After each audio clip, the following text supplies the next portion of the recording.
গান বাজনা মতিচুর এই তিন নিয়ে বিষ্ণুপুর, সাথে তো মল্ল রাজাদের নিদর্শন রয়েছে। এ তো গেল ইতিহাসের কথা, কিন্তু এই বছর বিষ্ণুপুরের রাজনীতির ইতিহাসেও কিন্তু অন্যতম সংযোজন।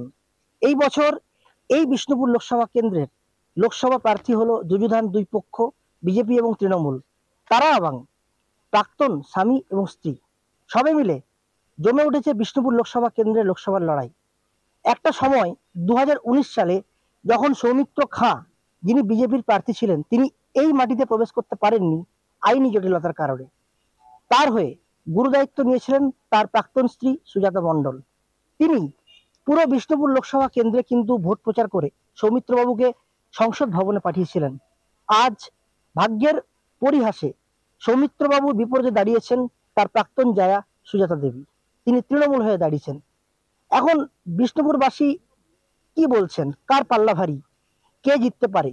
যুযুধান এই দুই পক্ষের যে দাম্পত্য কলহ আজ তাদের রাজনৈতিক একটা ভেদাভেদ সৃষ্টি করেছে, তারা আজ এই লোকসভা কেন্দ্রের প্রার্থী। চলুন দেখে নেওয়া যাক এই লোকসভা কেন্দ্রের সাধারণ ভোটাররা, একেবারে সাধারণ ভোটাররা, তারা কি বলছেন, কার পাল্লা ভারী, কেই শেষ হাসি হাসতে চলেছে। ইতিহাসে হয়তো এই প্রথমবার লোকসভা নির্বাচনে সম্মুখ সমরে যুযুধান দুই পক্ষ, তৃণমূল বিজেপি, একে অপরের প্রাক্তন স্বামী স্ত্রী। কি বলছে বিষ্ণুপুরের আমজনতা, কার পাল্লা ভারী, ঘুরে দেখলো আজ তাক বাংলা। তৃণমূলের চোখ উপড়ে নেওয়ার হুঁশিয়ারি বিষ্ণুপুরের বিজেপি প্রার্থী সৌমিত্র খাঁর। তীব্র কটাক্ষ তৃণমূল প্রার্থী সুজাতার। একটা সময় স্ত্রী ধর্ম পালন করেছিলেন, স্বামীর হয়ে রোদ ঝড় উপেক্ষা করে প্রচার করেছিলেন, কিন্তু সম্পর্ক যে বড়ই জটিল জিনিস, কখন যে এক্স হয়ে যায় তা বোঝা দেয়। এই দম্পতির ক্ষেত্রে ঠিক যেমন হয়েছে। রবিবার ব্রিগেডে জনগর্জন সভায় তখন একের পর এক প্রার্থীর নাম ঘোষণা করেছেন তৃণমূলের অভিষেক বন্দ্যোপাধ্যায়।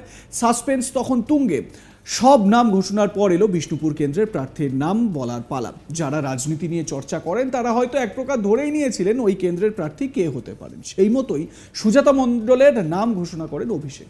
যদি প্রথমে তাকে সুজাতা খাঁ বলে বসেন অভ্যাসবশত, তবে এ তো আর জনপ্রিয় বাংলা ছবি প্রাক্তনের স্ক্রিপ্ট নয় যে শেষে সবটা ভালো হবে। প্রাক্তন স্ত্রী সুজাতা মণ্ডল প্রার্থী হতেই প্রথম কটাক্ষ এলো সৌমিত্র খাঁয়ের থেকে। তিনি পরিষ্কার জানান, রাজনৈতিক কোনো ব্যক্তিত্ব দাঁড়ালে লড়াইটা ভালো হতো। তিনি বলেন, কোনো রাজনৈতিক ব্যক্তি দাঁড়ালে আমার ভালো লাগতো, ভেবেছিলাম আমার জেতার মার্জিনটা 1 লক্ষ থেকে 2 লক্ষ ভোট হবে। এবার সাধারণ মানুষ কি বলছেন, প্রাক্তন দম্পতির মধ্যে কার পাল্লা ভারী, সেটাই দেখাবো আপনাদের। তবে জানেন দুজনের জেতার ক্ষেত্রে ব্যাপারটা কেমন 50-50 হয়ে আছে, শুনুন। লোকসভা কেন্দ্র থেকে এবারে যুযুধান দুই পক্ষ কিন্তু প্রাক্তন স্বামী স্ত্রী, কি মনে হয় কার পাল্লা ভারী? সেটা আমাদের ব্যক্তিগত সম্পর্কের মধ্যে না যাওয়াই উচিত। দেখা যাক, যে কাজ করবে তার পক্ষে আমরা। তাও একজন সাধারণ ভোটার হিসাবে আপনার কি মনে হয় কে এগিয়ে থাকতে পারে? সেটা সম্পূর্ণ অন্যরকম মতামতে চলে যাচ্ছে, সেটা নিয়ে কোনো মন্তব্যই করতে চাই। আমরা বলতে চাই উন্নয়নের নিরিখে ভোট, একদম যে উন্নয়ন করবে সাধারণ মানুষ হিসেবে, যে আমাদের পাশে থাকবে, তাদের জন্যই আমরা। পাল্লা ভারী বলতে, যেটা আমরা তো বিষ্ণুপুরের উন্নয়ন সবসময় চাই। বিষ্ণুপুরে যিনি বিষ্ণুপুরের পক্ষে মানে ভালো কথা বলবে, বিষ্ণুপুরের যিনি মানে বিষ্ণুপুরের যেটাতে ভালো হবে সেটা আমরা করি। কিন্তু আমি একজন মহিলা, তো মহিলা হিসাবে বিষ্ণুপুরের মহিলা নেত্রীকে আমার পছন্দ হয়েছে।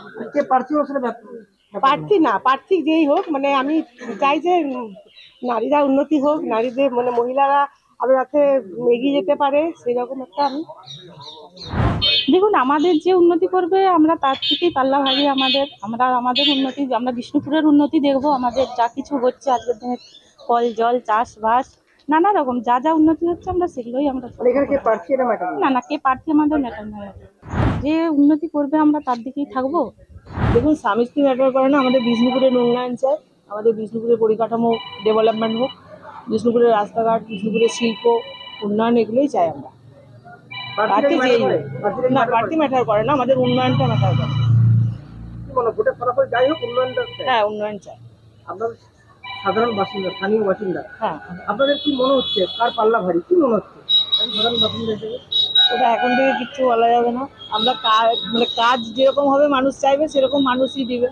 দেখুন, আমাদের সাংসদ সৌমিত্র খাঁ আমরা অনেক উন্নয়নমূলক কাজ বিষ্ণুপুরে দেখেছি এবং বিগত দিনে আরও কাজ উনি করবেন, এটা আমরা জানি। এখানে ধরুন স্বামী স্ত্রী কি প্রাক্তন হয়েছে না হয়েছে এখানে সম্পর্কের কোনো জায়গা নেই। এখানে কাজ হবে উন্নয়ন দেখে। বিষ্ণুপুরে উন্নয়ন করতে আমরা সৌমিত্র কাকে দেখেছি, এর আগেও দেখেছি এবং বিগত দিনে আরও দেখবো, এবং তার জন্য আমরা সৌমিত্র কাকে পছন্দ করি এবং সৌমিত্র কার দিকেই আমরা ভোট করবো এবং সৌমিত্র কার পাল্লা ভারী আছে এবং আমরা সৌমিত্র কাকে বিষ্ণুপুরে সিটটা উপহার দেবো। এবার দিদি জিতবেন। কারণটা কি? তার কারণ হচ্ছে গত লোকসভা নির্বাচনে আমরা সৌমিত্রবাবু জিতিয়েছিলাম অনেক আশা অনেক প্রত্যাশা নিয়ে। উনি কেন্দ্র সরকারের কাছে যে আমাদের প্রতিনিধি হয়ে গেছিলেন, আমরা ওনাকে কোনো আন্দোলনে দেখতে পাইনি। উনি এমপি থাকা সত্ত্বেও যে পশ্চিমবাংলার মানুষের 100 দিনের কাজের টাকা, আবাস যোজনার টাকা যে আটকে রেখেছে, তার জন্য উনি কোনো প্রতিবাদ করেননি। তার জন্যে আমরা যা গতবারে ভোট দিয়ে জিতিয়েছিলাম, এবারে উনাকে ছুড়ে ফেলে দিয়ে যিনি উনার হয়ে লড়েছিলেন, উনার প্রাক্তন স্ত্রী সুজাতা মণ্ডল, উনাকেই আমরা আবার এমপি হিসাবে দিল্লিতে পাঠাতে চাই, আমাদের দিদির হাতকে শক্ত করতে চাই। মানে দিদির পাল্লায় বাড়ি, সুজাতা মণ্ডলের পাল্লা দিকেই বাড়ি। কেন? কারণটা কি? এক নম্বর হচ্ছে এখানে বিষ্ণুপুরে যে আমাদের মানে এলাকা, যে এলাকায় উন্নয়নের ধারা বজায় আছে আমাদের, কিন্তু বিগত দিনে যারা আমরা ওই সৌমিত্রবাবুকে ভোট দিয়ে জিতিয়েছিলাম, সেই থেকে আমরা ওনার এখানে কোনোদিনও দেখা পাইনি। কোনো কাজের তো নিরিখে কোনো মানে অংশই তাকে ভাগ দেওয়া যাবে না, কোনো অংশই কোনো নেই আর কি, কোনো কাজে নেই। বিগত দিনে আমরা অনেক আশা করে ওনাকে ইয়া করেছিলাম। তাছাড়া ওর ব্যক্তিগত দিমাগ মানে অন্য টাইপের, মানে কাজকর্মের কোনো ইয়ে নাই, ধান্দাবাজি। এই কারণেই আমরা দিদি, যেহেতু স্বামী স্ত্রী ওরা বিগত দিনে ছিলেন, এখন তারা ডিভোর্স হয়ে গেছেন।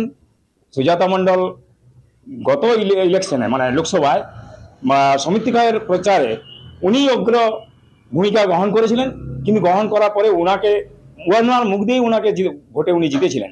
তা সত্ত্বেও সেই মহিলাকে ব্যক্তিগতভাবে ওনাকে মানে অবহেলিত করেছেন, নারী জাতিকে অপমান করেছেন।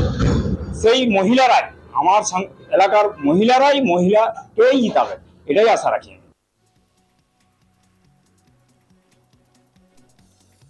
অর্থাৎ বোঝাই যাচ্ছে যে বিষ্ণুপুরে একটা হাড্ডাহাড্ডি ফাইট হতে চলেছে।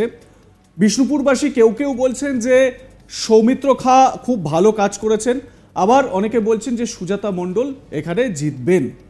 আমার কালিক নির্ভীক চৌধুরী কি বক্তব্য বলছেন শোনাবো তার প্রতিবেদন। আমরা ঘুরে দেখলাম সেই হাই ভোল্টেজ লোকসভা কেন্দ্র বিষ্ণুপুর, যেখানে সত্যিকারেই যেন লড়াই হতে চলেছে। লড়াইটা স্বামী এবং স্ত্রীর মধ্যে। বিষ্ণুপুরের আমজনতা কেউ জানালেন আমরা দিদিকে চাই, কেউ বা বললেন আমরা দাদাকে চাই, আবার কেউ বললেন উন্নয়নের নিরিখে ভোট হোক। এখন শেষ হাসিটা এই হাই ভোল্টেজ লোকসভা কেন্দ্রে কে হাসে তার দিকে তাকিয়ে। দেখতে থাকুন আজ তাক বাংলা, সাবস্ক্রাইব করে নিন ইউটিউব চ্যানেলটি।